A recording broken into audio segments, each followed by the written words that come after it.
Hola, bienvenidos a una nueva emisión de noticias de Directo América por France 24. Yo soy Andrés Mesa Muñoz y a continuación los titulares. España investiga las causas del masivo apagón de ayer. La empresa Red Eléctrica descarta un ciberataque, pero las autoridades del país examinan registros digitales. El presidente del gobierno español, Pedro Sánchez, dijo que los resultados de las pesquisas ayudarán a prevenir que esto vuelva a suceder. En Canadá, los liberales retienen el poder tras encabezar los resultados de las elecciones de este lunes. Sin embargo, no lograron obtener la mayoría absoluta. El primer ministro Mark Carney seguirá en el poder para enfrentar desafíos como el aumento de los precios y las tensas relaciones con Estados Unidos.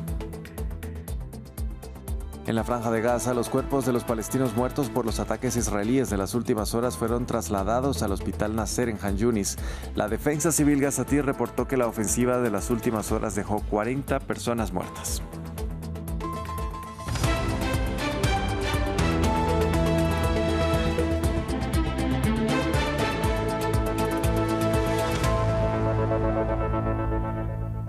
Vamos a empezar en Europa. Ya se restableció el suministro eléctrico en amplias zonas de España y Portugal tras el apagón masivo que dejó a ambos países sin electricidad durante horas. La red eléctrica se desconectó poco después de mediodía hora local y las autoridades ahora intentan averiguar qué causó el colapso del sistema. La Unión Europea descarta un ciberataque y culpa a las propias redes eléctricas. Mientras las autoridades portuguesas y españolas trabajan para que toda la península ibérica vuelva a estar conectada a la red eléctrica, las causas siguen siendo un interrogante. El apagón masivo se produjo hacia el mediodía, un caos total para empresas y redes de transporte. Estamos analizando e investigando esos 5 segundos. Los datos que se tienen que analizar son ingentes y a menudo están descentralizados por la propia naturaleza de nuestro sistema eléctrico. Por lo tanto, se necesita tiempo para poder tener un análisis y un diagnóstico claro y certero y, por tanto, no volver a sufrir este tipo de vulnerabilidades. No existen pruebas concluyentes, este es uno de los bulos que estamos viendo en las últimas horas, en los últimos minutos, para decir que el evento de ayer fue provocado por un ataque terrorista o por un experimento y, por tanto, pido a la ciudadanía, como hice ayer, el que se informe por los mecanismos oficiales y por los medios de comunicación de contrastada profesionalidad. Pero aún no se sabe qué causó la caída del suministro eléctrico, que equivalía en ese momento a cerca del 60% de las necesidades de España. Las autoridades portuguesas lo achacaron a un extraño fenómeno atmosférico, mientras que algunos en España especularon con un rápido aumento de la temperatura de 5 grados poco antes del apagón. Según Red Eléctrica Española, una muy fuerte en la red aisló al país del resto de Europa continental y provocó el colapso del sistema. El restablecimiento de la electricidad en ambos países fue un proceso gradual debido al riesgo de sobrecargar de nuevo la red. España pudo pedir a Francia y Marruecos que suministraran energía de emergencia para reiniciar sus propias redes, pero Portugal se vio obligado a hacerlo por sí mismo. El episodio subraya las deficiencias de una red eléctrica española relativamente aislada del resto de Europa y el cambio del país hacia las fuentes de energía renovables, las mismas que ahora suministran el 56% de su electricidad. El Partido Liberal del ex gobernador del Banco Central de Canadá, Mark Carney, ganó las elecciones en el país norteamericano. Carney, quien había accedido al cargo el mes pasado tras la dimisión de Justin Trudeau, convocó a unas elecciones anticipadas que llevaron ayer a los canadienses a las urnas. El liberal se impuso a los conservadores que venían con proyecciones positivas en las encuestas, con discursos que emulaban consignas de Donald Trump. Sin embargo, la guerra comercial transformó sus proyecciones de victoria. Les contamos más detalles en el informe de Daisy Lanza. El liberal Mark Carney se impuso a los conservadores que clamaban Canadá primero, emulando a Trump. Todo indica que luego de las elecciones de este lunes, el primer ministro que asumió tras la renuncia en enero de Justin Trudeau seguirá en el cargo. Su misión, dice, es mantener el crecimiento de la economía canadiense a pesar de la guerra comercial con su histórico aliado. Nuestra antigua relación con Estados Unidos, basada en una integración cada vez mayor, ha terminado. Estas son tragedias, pero también son nuestra nueva realidad. Carney, quien fue gobernador del Banco Central durante el crack financiero de 2008 y fue el primer no británico en gobernar el Banco de Inglaterra, no descarta buscar nuevos aliados. Cuando me reúna con el presidente Trump será para hablar sobre la futura relación económica y de seguridad entre dos naciones soberanas. Y será con pleno conocimiento de que tenemos muchas otras opciones, además de Estados Unidos, para construir prosperidad para todos los canadienses. Los conservadores, liderados por Pierre Poilievre, con un estilo que fue asociado a Trump, durante meses lideraron las encuestas, pero decayeron luego de que el mandatario estadounidense impusiera aranceles a Canadá y amenazara con anexar el país. Sectores de la población comenzaron a boicotear productos de Estados Unidos e incluso a evitar viajar al país vecino. Carney, quien nunca había ocupado un cargo político antes de convertirse en primer ministro de Canadá, enfrentará otros desafíos en el orden interno. Gobernar en minoría. Un partido necesita 172 escaños para formar una mayoría, una meta que no alcanzó ya que con el 99% de los votos escrutados llegó a 168 bancas y necesitará aliados para formar gobierno. En tanto, líderes como Emmanuel Macron de Francia y Keir Starmer de Reino Unido felicitaron a Carney por la victoria.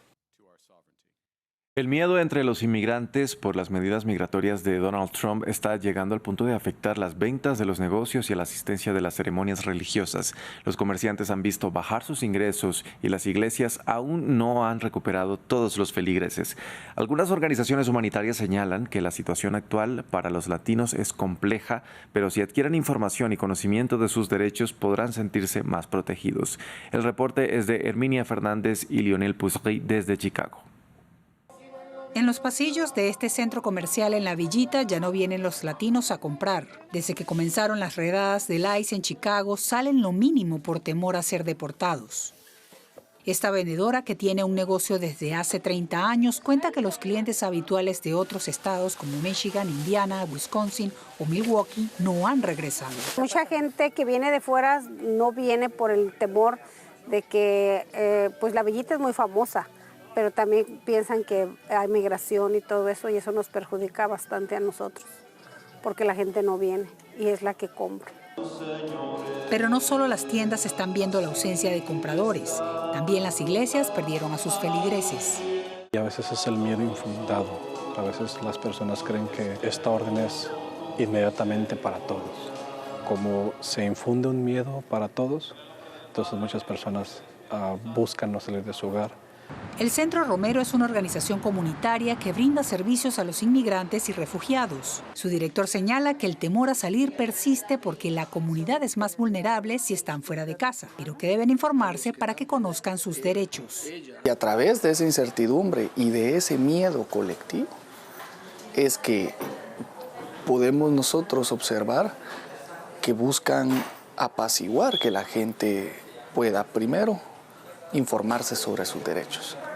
Segundo, buscar información confiable de instituciones con experiencia, con un track record de servicios no solo sociales, sino de asesoría legal en casos migratorios.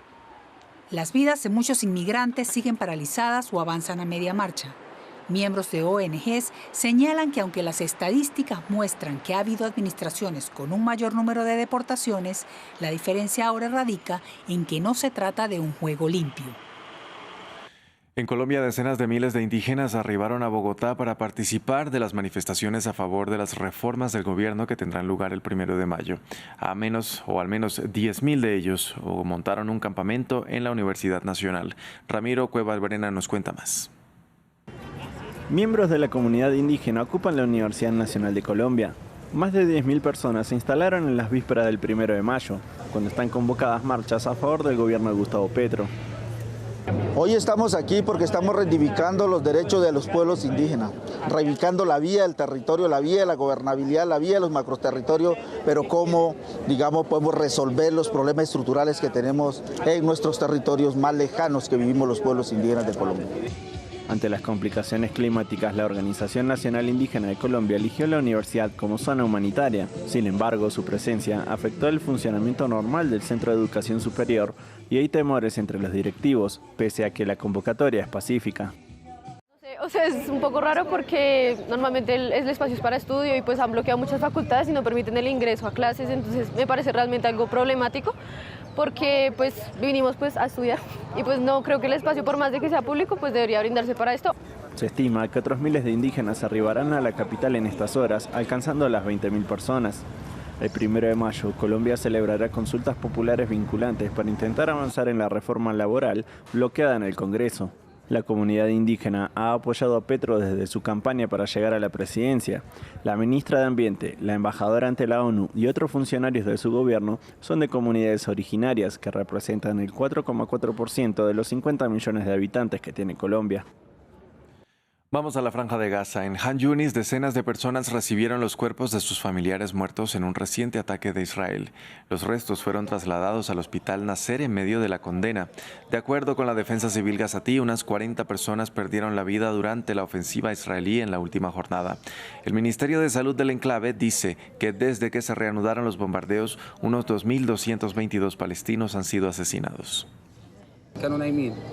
Estaba durmiendo, los niños se acostaron al atardecer, cenaron y se durmieron. Nos despertamos con la tragedia alrededor de las 12 de la noche. La zona junto a ella fue bombardeada. Por supuesto, todos sus hermanos resultaron heridos, con heridas graves. Y Saba, la niña, murió. Por supuesto, este es el objetivo. Los niños decimos, basta ya de exterminio, basta ya. ¿Cuánto más durará? Desde hace 3 meses, Israel asedia los campos de refugiados de Jenin y Tulkarem y sus alrededores en el norte de la Cisjordania ocupada. Pero entre los palestinos está el temor de que estas invasiones se extiendan a otras áreas del territorio.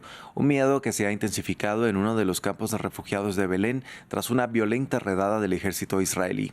Nuestros corresponsales Yanira Gómez Muñoz y Federico Cuevar Verena hablaron con los residentes sobre las consecuencias de la incursión y cuáles piensan que son los objetivos que persigue Israel.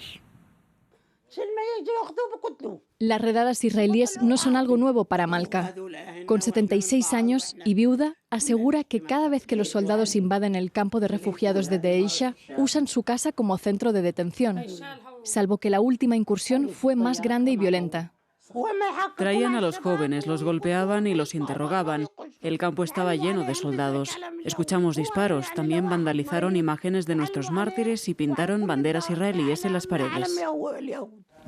Los soldados israelíes causaron además destrozos en propiedades palestinas, un ensañamiento que de forma inusual sancionó el ejército. Mientras recorre el campo, Mohamed señala uno de los murales vandalizados con los rostros de 4 jóvenes asesinados por Israel en los últimos años. Es un insulto a los mártires y sus familias. Es una provocación diseñada a empujar a los residentes a responder con un levantamiento que les dé una justificación a los tanques israelíes para invadir el campo y demoler viviendas. Pero entre los vecinos prevalece la cautela, ante el miedo de que Israel expanda al sur el asedio y destrucción que ejerce desde hace 3 meses en los campamentos del norte de Cisjordania. Para Mohamed, con estas ofensivas y ataques a la UNRWA, como el de esta plaza, Israel persigue un objetivo mayor. Este era un patio de juegos para niños del campo. Los soldados entraron y lo destruyeron. Lo que Israel busca es desmantelar la identidad y legitimidad de los refugiados palestinos y eliminar su derecho al retorno. Es una noción que pasa de generación en generación y que asociaciones como esta intentan inculcar a los jóvenes de Deisha. Ali es uno de los residentes que participa de proyectos como montar una biblioteca o restaurar muebles. Los israelíes intentan borrar la idea de los refugiados palestinos, pero nosotros vamos a intentar mantener esa identidad. No dejaremos que nos la quiten. Pese a la creciente agresión de Israel, Ali, Mohamed y Malka coinciden en negarse a huir de Deisha, el campo que consideran su hogar. En Ucrania, los residentes de la capital, Kiev, recibieron con escepticismo y temor la noticia del alto el fuego en mayo declarado por el presidente de Rusia, Vladimir Putin. Los ciudadanos creen que el mandatario podría aprovechar esta tregua para reagrupar y fortalecer a sus tropas antes de otro ataque.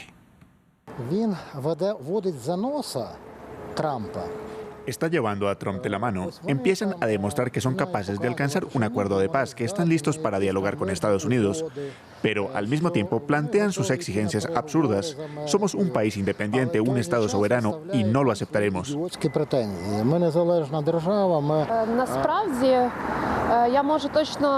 puedo decir con claridad que no creo en el alto el fuego, porque cuando anunció el alto el fuego de Pascua no se mantuvo, hubo ataques. Por eso no confío en él y no tengo la impresión de que la realidad se corresponda con sus palabras. Hasta aquí este informativo. Gracias por acompañarnos.